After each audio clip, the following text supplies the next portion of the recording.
بسم اللہ الرحمن الرحیم۔ شروع اس پاک پروردگار کے نام سے جس کے قبضے میں ہم سب کی جانیں ہیں۔ ادب اردو میں آپ لوگوں کو خوش آمدید کہتے ہیں۔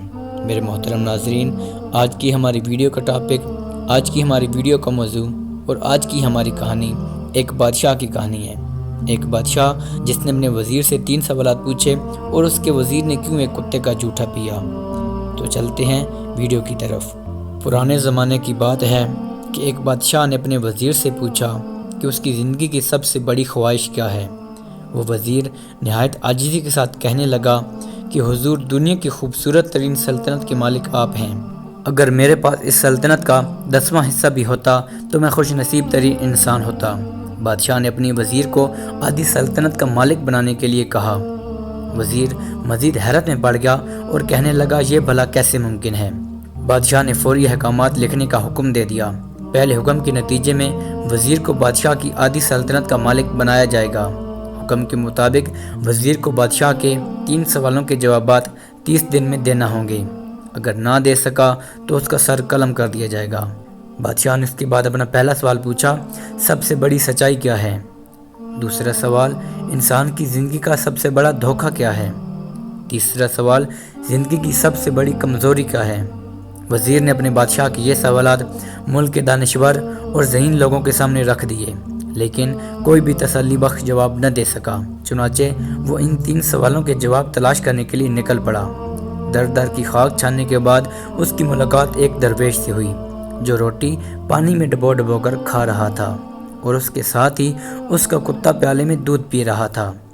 درویش نے وزیر سے کہا کہ وہ ان 3 سوالوں کے جواب جانتا ہے، جس پر وزیر پریشان ہو گیا کہ اسے کیسے معلوم ہوا کہ وزیر کو ان سوالات کے جواب چاہیے۔ درویش نے کہا، کبھی میں بھی اس سلطنت کا وزیر تھا اور مجھ سے بھی یہی 3 سوال پوچھے گئے تھے۔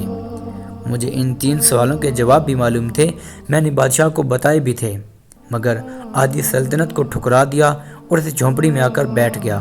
الحمدللہ میں اس میں بہت آرام دہ زندگی بسر کر رہا ہوں، کیونکہ میں زندگی کا مقصد سمجھ گیا ہوں۔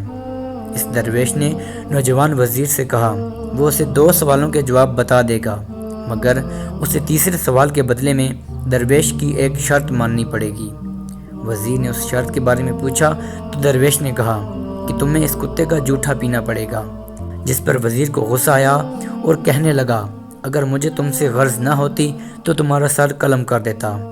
لیکن پھر فوراً ہی اسے بادشاہ کے حکم کے مطابق اس کا سر قلم کرنے کا خیال بھی آ گیا۔ درویش نے اپنے وعدے کے مطابق پہلے 2 سوالوں کے مفت جوابات دے دیے۔ پہلا، دنیا کی سب سے بڑی سچائی موت ہے۔ دوسرے سوال کا جواب یہ ہے کہ زندگی کا سب سے بڑا دھوکہ زندگی ہے۔ درویش نے تیسرے سوال کا جواب دینے سے پہلے اسے دودھ کا جھوٹا پیالہ پکڑایا۔ وزیر نے پیالہ نفرت سے زمین پر رکھ دیا۔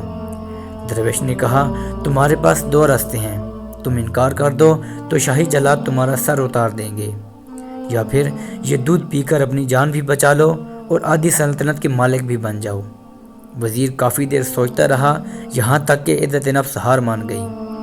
وزیر نے پیالہ اٹھایا اور ایک ہی سانس میں سارا دودھ پی گیا۔ درویش نے اس پر قہقہ لگایا اور بولا، میرے بچے، انسان کی سب سے بڑی کمزوری غرض ہے۔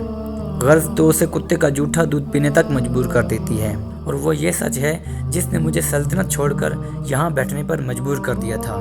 میں جان گیا تھا جوں زندگی کے دھوکے میں آؤں گا میں موت کی سچائی کو بھول جاؤں گا، اور مجھے روز اس دلدل میں سانس لینے کے لیے اس غرض کا غلیظ دودھ پینا پڑے گا۔ لہٰذا میرا مشورہ ہے کہ تم زندگی کی ان 3 حقیقتوں کو جان لو، تمہاری زندگی اچھی گزرے گی۔ وزیر شرمندگی اور خود ترسی کا تحفہ لے کر درویش کی جھونپڑی سے نکل پڑا اور محل کی طرف چل دیا۔ وہ جوں محل کے قریب پہنچ رہا تھا، اس کے احساس اور شرمندگی میں اضافہ ہو رہا تھا۔ اس کے اندر ذلت کا احساس اسے کھائے جا رہا تھا۔ وہ ان احساس کے ساتھ محل کے دروازے پر پہنچا تو اس کے سینے میں ایک دم سے درد ہوا اور وہ گھوڑے سے گلا، لمبی ہچکی لی اور اس کی روح پرواز کر گئی۔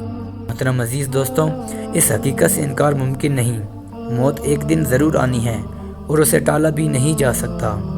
دنیا کے تمام مذاہب یقین رکھتے ہیں، حتیٰ کہ جن کا کوئی مذہب نہیں وہ بھی اس حقیقت کو ماننے پر مجبور ہیں۔ اب تک کے لیے اتنا ہی، امید کرتا ہوں آپ کو آج کی ویڈیو اچھی لگی ہوگی۔ مزید ویڈیو کے لیے ہمارے چینل کو سبسکرائب کریں تاکہ آپ کے پاس سب سے پہلے ہماری ڈیلی اپڈیٹ پہنچتی رہے۔ شکریہ۔